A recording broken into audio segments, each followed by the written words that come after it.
Au cœur de la France, dans la tourmente de la Deuxième Guerre mondiale et du chaos de l'armistice, des hommes et des femmes vont se lever et refuser la défaite sans autre arme que leur courage.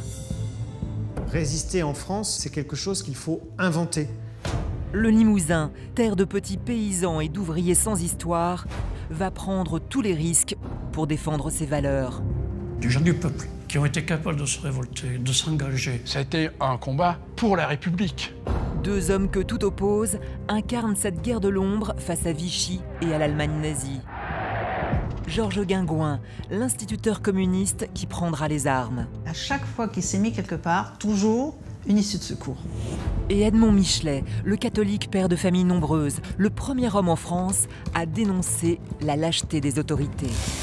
Il a fait un tract pour avertir les gens qu'il fallait se battre. Exfiltration, embuscade, sabotage spectaculaire. Pendant des mois, Guingouin, Michelet et leurs troupes, de plus en plus nombreuses, vont multiplier les actes de résistance. La police de Limoges décide de resserrer l'étau sur Georges Guingouin.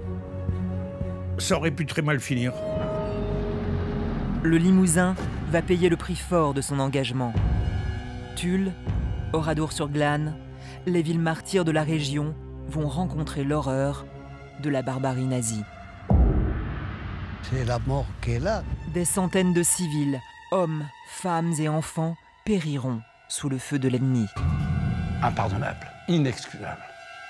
Au nom des innocents massacrés et déportés, le Limousin va tenir tête aux Allemands pour écrire l'une des plus grandes pages de l'histoire de la résistance. La région grouillée de maquis, il y en avait partout. Les garnisons allemandes sont terrorisées. Les chefs nous avaient dit, surtout, gardez toujours la dernière balle pour vous. Comment et pourquoi le Limousin bascule-t-il dans la résistance? Quelles épreuves ces héros de l'ombre vont-ils affronter? Comment vont-ils braver un ennemi prêt à toutes les abjections pour se libérer seuls? Ils ne sont plus qu'une poignée à pouvoir témoigner. Voici le récit de celles et ceux qui ont refusé de se rendre.